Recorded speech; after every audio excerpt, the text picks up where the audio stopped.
이렇게 불 켜주시겠어요? 불 켜주세요.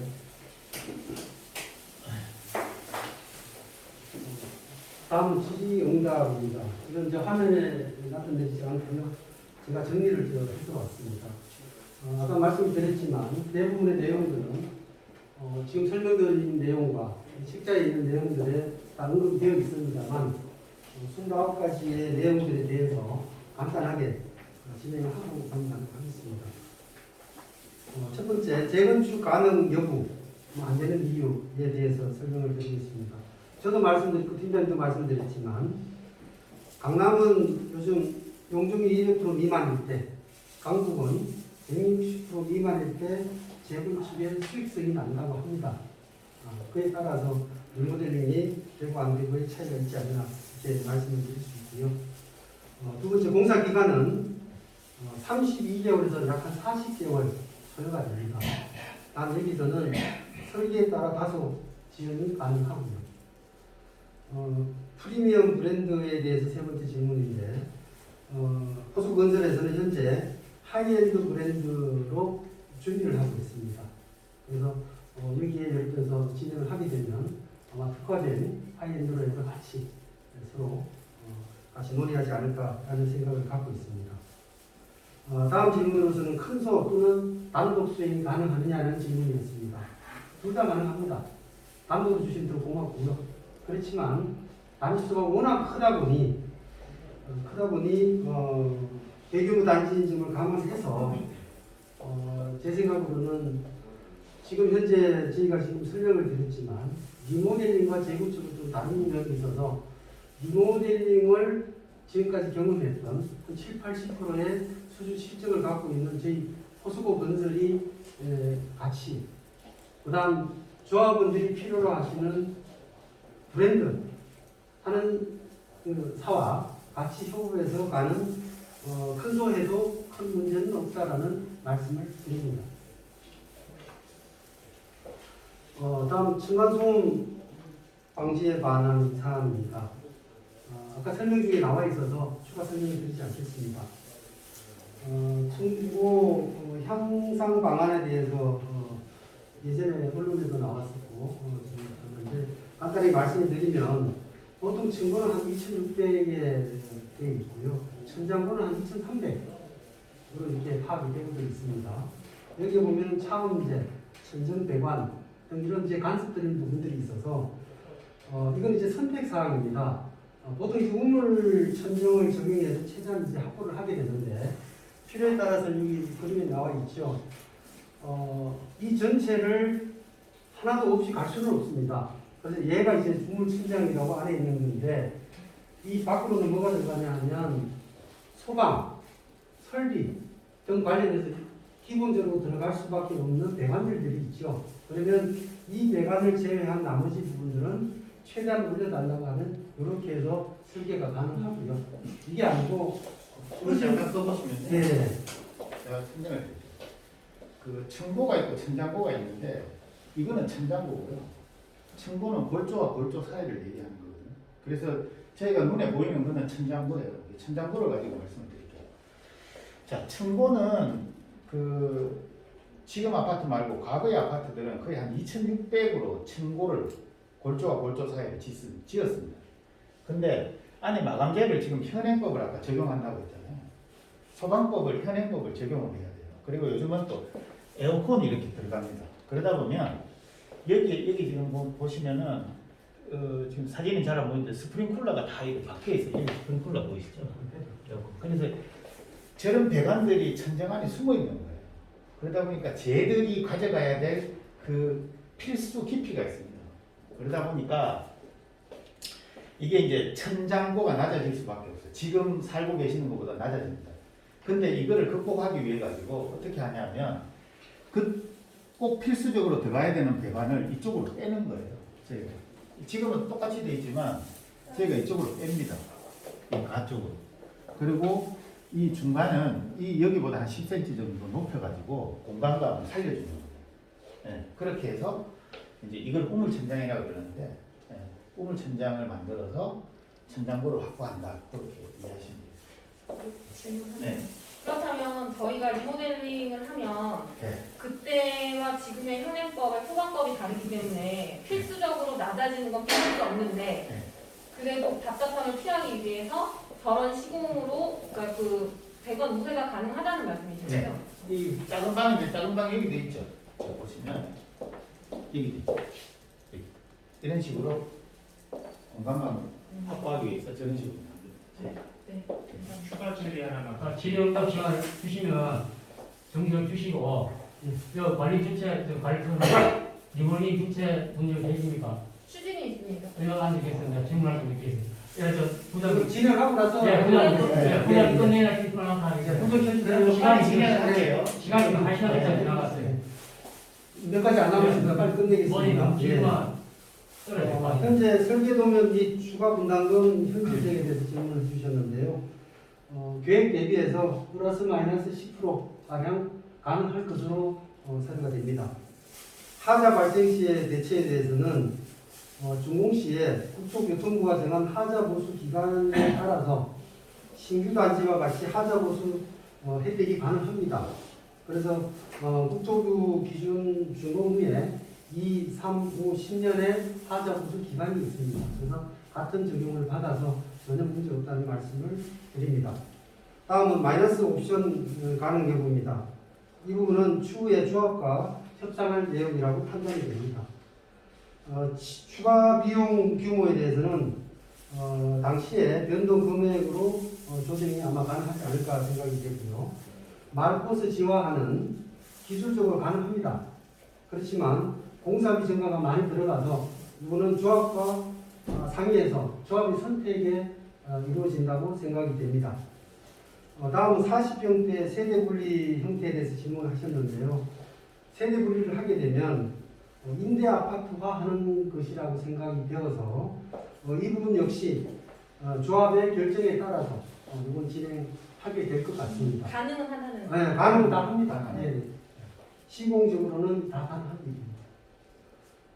다음은 다만 한 라인이 똑같이 해야 돼요. 아, 네. 네, 그것도 뒤에 또 네, 있습니다. 네, 네. 네. 단지 내 경사도 완화 방안은 이런 부분에 대해서는 굉장히 큰 규모에서 추가적인 종합 검토가 필요해서 지금 즉답하기는 좀 어려울 것 같습니다. 자, 다음 동굴형 구조에 대한 그 개선 가능성을 여쭤보셨는데요. 어렵고 원활치 않다라고 말씀을 먼저 답부터 드리겠습니다. 왜냐하면 타단지 같은 경우에는 복층으로 해서 하기도 하고 열동세대의 이동형 혼선이 굉장히 초래가 됩니다. 예를 들어서 1번부터 10번까지의 단지가 있어서 세대가 있어서 하나씩 밀고 가게 되면 마지막 세대, 자 좌에서 우로 갔을 때나 우에서 좌로 갔을 때 마지막 세대는 어디 갈 데가 없죠. 자 그럼 어떻게 해요? 이 세대는 별동을 지어서 별동을 가게 되는데, 자 이 기준을 누가 세울 거며 가는 사람과 안 가는 사람은 정리를 할 수 있는 어떤 기준이 없어서 조합에서 리더들이 추진하기에 굉장히 어렵고 혼란스럽다. 단지 이 부분은 시공은 할 수 있지만 조합의 선택사항이다. 이렇게 말씀드리겠습니다. 다음은 우성 2단지 공격 활용 방안. 이 또한 설계 종합 검토가 필요한 사항이어서 지금 즉답은 넘어가도록 하겠습니다. 다음 이제 내력벽 철거 가능성에 대해서 질문을 하셨는데요. 내력벽은 현재도 철거가 가능합니다. 구조 안전에 대한 저해가 하지 않는 한 현재 내력벽 세대 내에 있는 것은 내력벽 철거가 다 가능하고요. 단지 세대 간의 내력벽은 철거에서는 합치는 게 불가하다는 내용입니다. 세대 내 내력벽과 세대 간의 내력벽을 혼돈하시면 안 돼요. 세대 간 내력벽은 안 되고 세대 내는 안전에 이어가지 않는 한은 가능하다는 말씀을 드립니다. 다음 넘어가겠습니다. 22 전세 자금 관련과 22 대출 관련 사항입니다. 아까 책자에서도 아까 허그 관련해서 설명을 드렸는데 허그 보증이라는 게 있습니다. 주택도시보증공사 보증제도의 일환이고요. 리모델링 자금, 사업비, 이주비, 부담금 등 이런 혜택을 주고 있어서 여기에 다 가능하다는 말씀을 드립니다. 보수의 특장점을 말씀을 하셨는데요. 서두에 몇 번 말씀드렸지만 한 세 가지 말씀드리면 리모델링 수주 국내 최고의 7, 80%의 실적을 보유하고 있는 업체라고 일단 감히 말씀을 드리고요. 국내 최초로 수직 증축 리모델링 기구인 송파 성지 아파트 실축도 보유하고 있습니다. 다음은 리모델링 조직이 최초에 되어 있고 현재 최대 규모의 조직화가 되어 있어서 설계 전문가, 구조 전문가, 그다음 현장 전문가, 또 영업 등에서 전문성을 띠고 있는 직원들이 20여 명을 갖추고 있어서 실시간 또 처음부터 끝까지 사업을 완수할 수 있게끔 모든 준비가 되어 있는 준비된 회사라고 감히 말씀을 드리겠습니다. 수납 공간 확보에 대해서는 저희 토수공원들 더샵이 최고 장점이 이겁니다. 수납 공간을 정말 숨겨진 공간에 아주 다양하게 할 수 있는 저희들만의 더샵의 특장점을 갖고 있어서 이 부분은 걱정은 안 하셔도 될 것 같습니다. 지하주차장 시설 시 안정성에 대해서 말씀하셨는데 아까 책자에서도 설명을 드렸습니다. PHC 소구경 파일 방식 등 안전 관련해서 특별한 문제 없이 잘 진행할 수 있다는 말씀을 드려서 안전성 위험하지 않다는 말씀을 드립니다. 이제 몇 가지 안 남았는데요. 레진 설계. 레진 설계도 아까 책자에서 말씀을 드렸죠. 레진 설계를 해서 진행을 하기 때문에 전혀 안전성에 대한 문제가 없고 예전에는 레진 설계가 되어 있지 않은 단지지만 리모델링을 함으로써 레진 설계로 해서 추가적인 안전성이 보장이 된다는 말씀을 드립니다. 택배 차량 지하주차장 진입은 가능합니다. 복도식 아파트의 실평수 증가는 얼마냐고 되어 있는데 이 부분은 설계적인 부분이라서 답변을 하지 않도록 하겠습니다. 세대당 주차 대수는 얼마냐고 되어 있는데 현재 저희가 추진위에서 준비하신 책자를 보고 정리를 해보면 아주 잘 되어 있습니다. 기본적으로 세대당 0.5에서 1.5 또는 약간 1에서 1.4 그래서 세대당 1.4에서 1.5까지의 현재 계획이 되어 있어서 대부분의 타단지 가면 1.2에서 1.3 정도가 하고 있거든요. 그렇게 보면 1.4에서 1.5는 주차 환경이 아주 좋다고 말씀드릴 수 있습니다. 별도부지 확보에 관한 부분 이 부분도 이제 설계 부분에서 답변을 해드리도록 하겠습니다. 선호하는 큰소 회사가 있는 가운데 이분은 이 부분도 답변드리기가 좀 아닌 것 같고요. 마지막으로 있습니다. 평면도 개선 여부에 대해서 질문을 마지막 29분 하셨는데요. 이거는 2차 시에 개선이 가능합니다. 그래서 지리 응답에 대한 부분도 설명을 다 드렸고 제가 마지막으로 총 정리를 한번 한 1분에 한번 드리도록 하겠습니다. 리모델링 사업을 하는 목적은 저는 결론적으로 이렇게 짚고 싶습니다. 삶의 질을 향상시킨다.